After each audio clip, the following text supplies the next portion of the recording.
And today I'm going to start a series of lectures on PLAB 1 to help the candidates to have a better understanding and memorization of their topics. Okay, so starting with the cardiology and the cardiac tamponade. Okay, so what is cardiac tamponade, by the way? So this is when normally you have like 5 to 10 ml of the fluid in your pericardial space. Okay, so if the fluid, okay, there's a pericardial effusion has developed so rapidly or has become so large that it's compressing the heart, that is called the cardiac tamponade. Okay, and it's a life-threatening condition, by the way. So if you have the pericardial effusion that has gone up to a level where it is compressing the heart now, okay, so heart wouldn't be able to relax. Okay, so that's called the cardiac tamponade. So there are different reasons that acute pericarditis, aortic dissection, trauma, like if some trauma with a sharp object like a knife or with a glass, okay, that may result in hemopericardium, okay, and that can develop so rapidly or large enough, okay, to compress the heart. So that's a cardiac tamponade. So very important thing in the cardiac tamponade is, okay, clinically, that's a back triad, and that is hypertension, muffled heart sound, and the raised GVP. Okay, when your heart is actually surrounded with the fluid and that's putting a pressure, your heart cannot relax. So there will be low blood pressure. Okay, heart sounds will be muffled because it is surrounded by the fluid and raised GVP. Okay, that's are the findings. Okay, then pulsus paradoxus. Okay, that is something that is related to the cardiac tamponade. Okay, that is. It is a diagnostic, it's not a diagnostic of cardiac tamponade and can occur in other conditions as well, like lung disease, asthma, or severe CHF, and some cases of the hypovolemia as well. But it is there in the cardiac tamponade as well. So that is, with the inspiration, there is greater than 10 mmHg drop of systolic blood pressure. Okay, so what you're going to find over here is that on the ECG, you will be having electrical alternance. Okay, that is, if you can see this ECG, so there is a small complex QRS and there's a normal one, followed by small and a normal one. That is called electrical alternance. Okay, that is there in the ECG of cardiac tamponade. This is because your heart is actually moving in that fluid, that is, it's swimming in the fluid, and it's a to and fro motion. Okay, that's a wobbling motion. So that's why it is, okay, on the ECG there's electrical alternance, one normal amplitude QRS and one small. The best test, okay, for the cardiac tamponade is the echocardiography. Okay, that is the best one. You need to choose that one if that's there in your exam. The other thing you can do is cardiac catheterization. Okay, but do not choose the cardiac catheterization. It is like when you are measuring the pressure of the left and the right heart, and that is equal in this cardiac tamponade. The definitive treatment or the choice is pericardiocentesis. Okay, they can give you an option of subxiphoid surgical drainage as well, but you need to choose for pericardiocentesis, where you put a, okay, below the xiphoid, you put a string towards the heart and you drain one, and that's guided by the echocardiography. So only if the pericardiocentesis fail, you go for the subxiphoid surgical drainage. So that's as far as cardiac tamponade is. You need to look for this triad, ECG, electrical alternance, echocardiography, and you need to go for drainage. On the X-ray, you can see a globular heart. Okay, that is surrounded with a fluid, so it's like a globular heart. So the next topic is acute pericarditis. Okay, acute pericarditis, it is the inflammation of the pericardium, okay, that is surrounding the heart. Okay, so the pain of acute pericarditis, okay, it is pleuritic and the positional. By positional, I mean that is typical of that with the leaning forward, it relieves, while with the coughing or the deep inspiration, that aggravates. Okay, this is a point you need to pick over there. And On the ECG, what you're going to find, there is diffuse ST elevation. Diffuse or saddle shape ST elevation is there. Okay.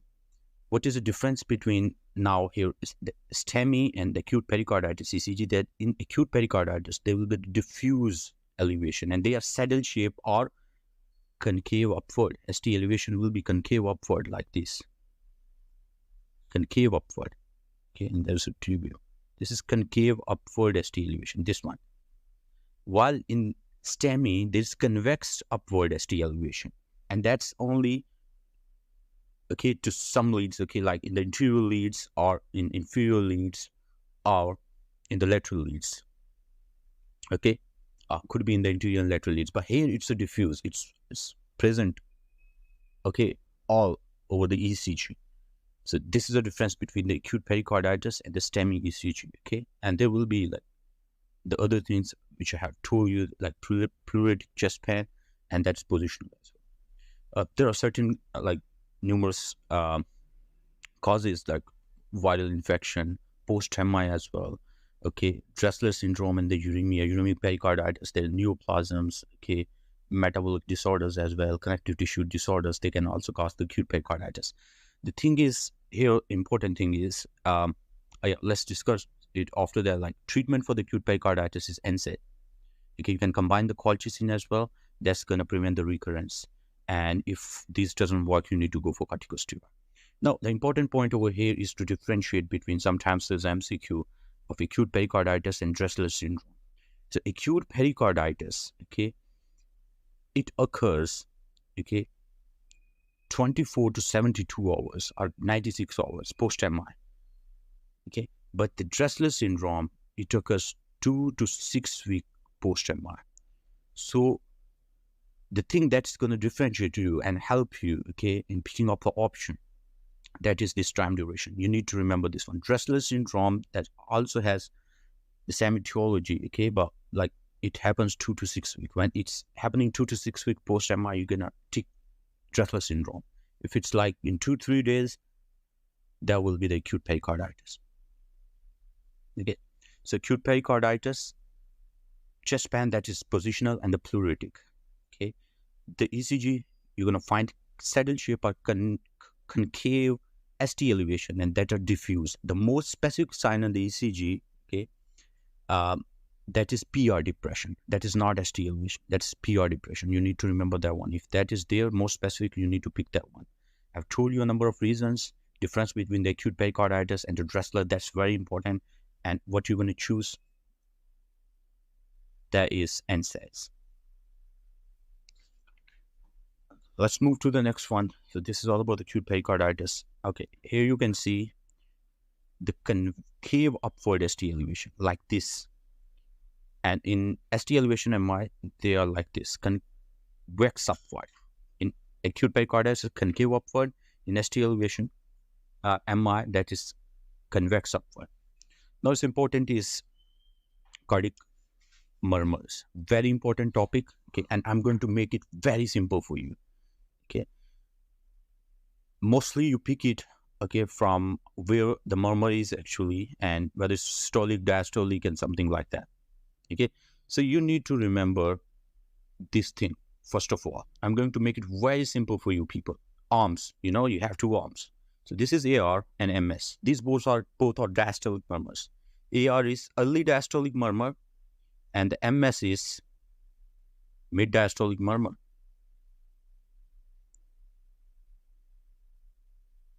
Yeah, early diastolic murmur and mid diastolic murmur. You need to remember this one. Okay, now what I'm going to do is that I'm going to deal, you know, the first heart sound. This is just for remembrance. Okay, first heart sound is produced by the clear of the mitral and the tricuspid valve, and the second one, aortic and the pulmonary valve. So we're going to deal, okay, mitral and the tricuspid together, and we're going to deal the aortic and the pulmonary together. So starting from this AR, and the other one is PR, that is pulmonary regurgitation, and the counterpart like AS and AR. Let's deal with them. So AR, we said that it was early diastolic murmur. So early diastolic murmur. PR has the same. AS, AS, okay, aortic valve is narrow. So that's ejection systolic murmur. AS, AR is the same. In AS, there is ejection systolic murmur, okay? And sorry, PR, pulmonary regurg. Okay? So again, AR, okay, we know that what we said already, that in AR, that's early diastolic murmur. So AR and the PR, they have early diastolic murmur, and then comes their counterpart like AS and PS. I'm sorry, AS and PS.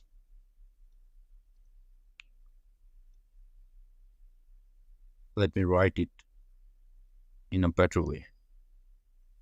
Okay. Let's go again. You need not to confuse this thing. So first we del AR from our equation, okay, what we made, AR, and the counter part of that is PR. And then we are going with the AS and the PS.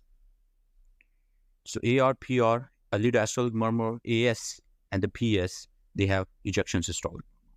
I hope you're going to remember that one. Now go to the other thing. So I'm going to take now the MR, and the other thing is TR, okay? The valves, okay, which close, and the first half sound is protein. Then comes the MS and TS, okay? So here in the MS, okay, it was mid-diastolic murmur. So MS and the TS, they have mid-diastolic murmur. And the MR and the TR, they have pan-systolic murmur. So you need to remember this thing. So first remember these arms, okay? AR has early diastolic murmur, MS has mid-diastolic murmur. Now, you're going to apply that one. AR, and PR, AS, and PS. So AR, as we said, that's early diastolic murmur, PR has the same. And AS, we know that aortic stenosis has ejection systolic murmur. So PS has the same. MR, TR, that's a pansystolic murmur. And MS, okay, we took it from here. That was having a mid-diastolic murmur. And the other one is TS, that's having a mid-diastolic murmur as well. Okay, let's go next. There are the other things as well. Okay, the murmur of the aortic stenosis, that radiates to your carotids. Okay, and the murmur of MR, that's a mitral regurgitation, that radiates towards the axilla. MR radiates towards the axilla, AS radiates towards the carotid. Now there are two more murmurs, okay, that is VST, okay, ventricular septal defect. That is again a pansystolic murmur, but it is a harsh one, okay. So if pansystolic murmur is a harsh, that's VST. And PDA, that is a patent ductus arteriosus, that is continuous machinery murmur. It's a machine like continuous machinery murmur. So that's a PDA. So this is as far as your murmurs are concerned, and this is very important, and you need to remember this thing, okay? There is early diastolic, mid-diastolic, pansystolic, okay? That's going to give you a clue over there, and that's how you're going to pick the murmur. Otherwise, it's going to be very difficult for you. So next one comes the aortic stenosis. So what kind of murmur was there? There was ejection systolic in AS, okay, and in PS. There's ejection systolic murmur. So basically, the aortic stenosis, the patient presents with the triad: angina, dyspnea, and syncope. Angina, dyspnea, and syncope. These are actually the presentation of aortic stenosis. That's a severe aortic stenosis. So a 77-year-old woman with a mild exercise intolerance and ejection systolic murmur. You got an idea. Ejection systolic murmur, either it could be like AS, or according to the formula I told you, it could be either AS or a PS. Okay. So this is aortic stenosis. Okay. Why? Look at the age. Aortic stenosis, okay, in patients, okay, who are approaching 80, okay, or greater than 80. Okay, aortic stenosis is the most common, and it is caused by calcification of the valve. That's a normal aging process. And in less than 80 years old, if someone is having aortic stenosis, okay, that is because of mostly bicuspid aortic valve. Bicuspid aortic valve. So that's a age difference. So 77 years close enough to 80. So if he has ejection systolic murmur, that's going to be the aortic stenosis. And all the murmurs you pick on echocardiography. So as I told you, angina, syncope, and dyspnea. Okay, these are the symptoms of the aortic stenosis. And what you're going to do, if a patient is asymptomatic, the aortic stenosis, you need not to do anything, okay, just medications. If the patient is symptomatic, go for the surgery. If the patient is asymptomatic plus having LVF, left ventricular failure, decreased ejection fraction, again, go for the surgery. So symptomatic, go for surgery. Asymptomatic, it's medical treatment. And if asymptomatic, okay, but there is LVF, okay, ejection fraction is low, you need to go for the surgery again. There's much about the gradient as well, but that's not related to you, okay? Now comes the pulmonary regurgitation. A 40 years old man with the cardiac surgery, when he was a child, has a diastolic murmur. So you know that the AR, the PR, aortic regurgitation and pulmonary regurgitation, both have early diastolic murmur. So it's a diastolic murmur on the left upper sternal border. It's likely diagnosis pulmonary regurgitation, okay? Because AR, okay, that's not the site of the murmur, that's of the PR and the left upper sternal border. The AR, you listen down there, okay, on the left side, that's also you listen on the left side, but that's down there, okay, in the area of the tricuspid. You listen it over there. Let's go to the mitral regurgitation. Okay, you remember that the ARMS, okay, and you remember the mitral regurgitation, MR, and the TR, they have a pansystolic murmur. So it's a pansystolic murmur according to that formula, okay? So in the MR, what happens is the MR, okay, with every systole, okay, because of the MR, okay, there's a back pressure, and that goes to the left atria and then to the lungs, okay? So they develop the pulmonary edema, these patients. So this basilar Krebs widespread and orthopnea, that is, okay, showing the pulmonary edema, and that's mitral stenosis in this case.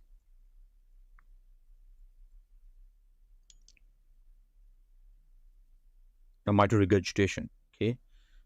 Then mitral stenosis, okay? Mitral stenosis, the most common cause is, if that's lost, that's rheumatic disease. The rheumatic heart disease, mostly it involves the mitral stenosis, and the second number, mitral valve, and the second one that is most commonly involved is AR, aortic valve. The first one is mitral, and the second one is aortic. That is most commonly involved, okay? And you know that ARMS, apply that one. It's going to give you some of the answers. MS, a mid-diastolic murmur, okay? So yeah, here it says the mid-diastolic murmur, okay? And there will be the straightening of left heart border in the mitral stenosis, okay? Patient has mallar flash as well, okay? Yeah, and straightening of left heart border, mid-diastolic murmur, that's showing the MS.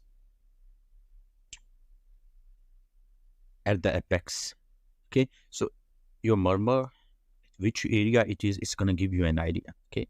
So for MR and MS, you listen to the apex. For tricuspid, okay, you go a little high on the left side, okay? For the pulmonary, you are on the left side, second intercostal space. And for the aortic, you go on the second intercostal space, right side, okay? So the formula, it's going to give you an idea that what it is, and then you can look at where it is best hard. That's going to give you an idea that what you should choose over there. It's very important. You will be having, okay, 2-3 MCQs related to like these valvular pathologies. Now comes the mitral stenosis. Okay, so what happens? You need to understand this one. Okay, there's a mitral stenosis. So left atria is pushing into the left ventricle. because the valve is stenosed, it has to push harder and harder. First it becomes hypertrophied, and then it dilates. And when it dilates, develops atrial fibrillation over here. So when the atrial fibrillation is there, the blood stagnates in your left atria. And wherever the blood stagnates, it has a tendency to form a clot. And that leads to cerebral infarct, because that's the left side of the heart. Very easy. Now comes to the cardiomyopathy. So first one is dilated cardiomyopathy, hypertrophic, and the restrictive. Dilated cardiomyopathy, the most common cause is, if you are asked, that's ischemia. So your heart chambers dilate, okay, left more than right. Other causes are alcohol, viral myocarditis, chemotherapy, doxorubicin, peripartum cardiomyopathy. So your heart is dilated, okay, and it cannot pump. So diastolic function is fine, but the systolic function, okay, it cannot pump properly. So there's a systolic dysfunction. So all the signs and symptoms will be of the heart failure. But you decrease the preload and the afterload, the ACE inhibitor, beta blockers, diuretics, antidigoxin. Yeah, that's the treatment. Now it's a hypertrophic. Now there are two things, okay? Hypertrophic obstructive cardiomyopathy and hypertrophic cardiomyopathy. Hypertrophic cardiomyopathy, that is just because of the hypertension.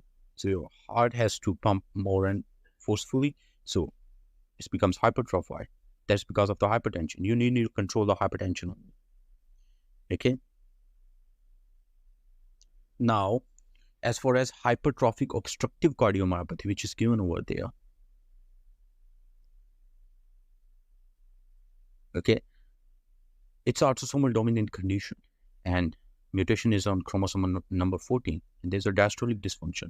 So heart has become hypertrophied, okay, over here as well.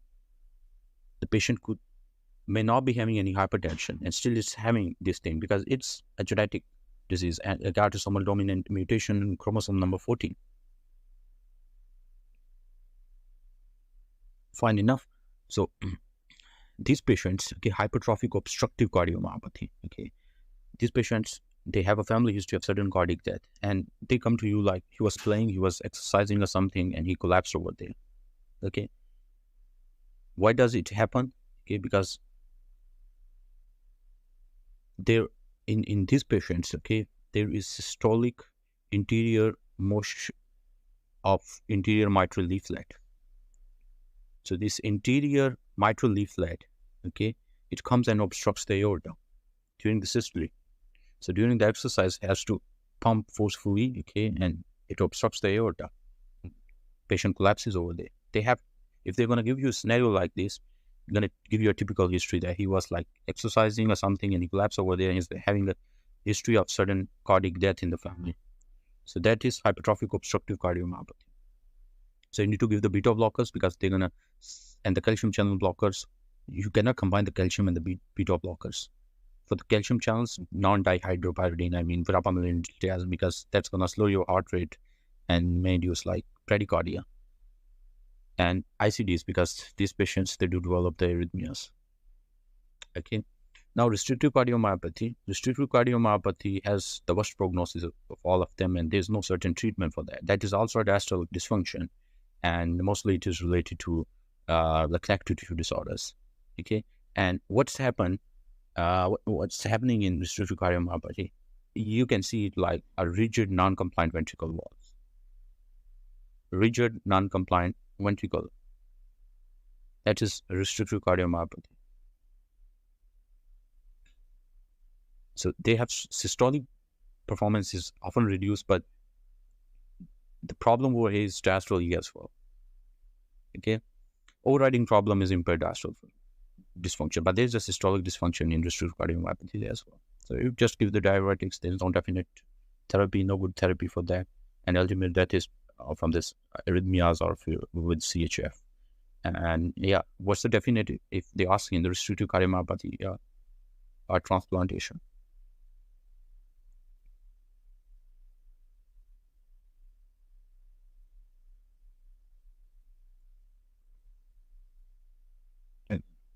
So let's go to the AV conduction. So you have the blocks, AV blocks, first degree heart block, second degree type 1, type 2, and then third degree heart block. In the first degree heart block, okay, there is constant prolongation of the PR interval. Constant prolongation of the PR interval. Normally the PR interval is 3 to 5 small squares. 3 to 5 small squares. Okay. If it's greater than 5, ideally, like some books write, like 6 is a borderline and you start from the 7, but you need to remember, if it's greater than 5, even 6 or 7, that's prolonged PR. So it has a constant prolongation. What I mean by constant is that here you look, it would be 7, 7, 7, 7, constant prolongation of PR interval. Okay. And no treatment is required, nothing to do. Now, Mobius type 2, Mobius type 1, you need to remember that there is a constant prolongation of PR interval followed by drop in QRS and followed by, again, shortening of PR interval. See over here, PR seems normal, then it's prolonged. Now it's prolonged more even, and there's a drop in QRS, and it's going to repeat the cycle again. This is Mobius type 1. You need not to do anything. Okay. Then comes the Mobius type 2. Everything is fine in the Mobius type 2. There's all of a sudden drop in QRS complex. There's no PR prolongation, nothing, but suddenly the QRS is missing over there. You need to do a pacing over here. Then comes the complete heart block. The complete heart block is that when the atrias are beating at their own and the ventricles are beating at the ventricles, they have a tendency, okay? They can act as a pacemaker, the cells as well, beating at a rate of like 40 per minute. Okay, so the AV node is completely blocked over here. So the atria are beating at their own pace and the ventricles. There's no relation between the P and the QRS. Okay, and the definitive treatment is pacemaker. You need to put a permanent pacemaker into these patients. Okay. Initially, if this patient is symptomatic like type 2 and a third degree heart block, you need to give the atropine 0.5 mg IV, and you can repeat after 3 to 5 minutes to a total dose of 3 mg.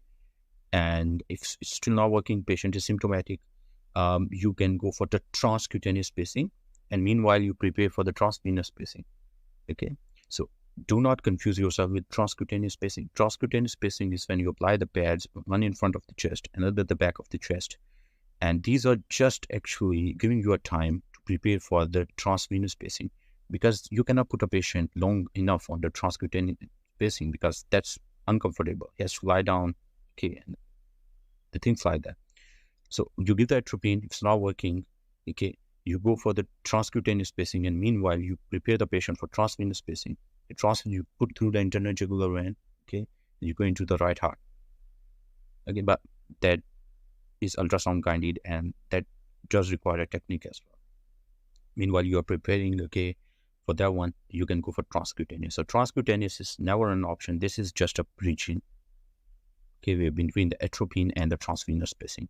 And the definite treatment is permanent pacemaker, okay. If it's not reversed, permanent pacemaker. Okay, you need to go for permanent pacemaker. Below the clavicle, okay, under the skin, okay, you keep that device and you go through the subclavian to the right heart, and you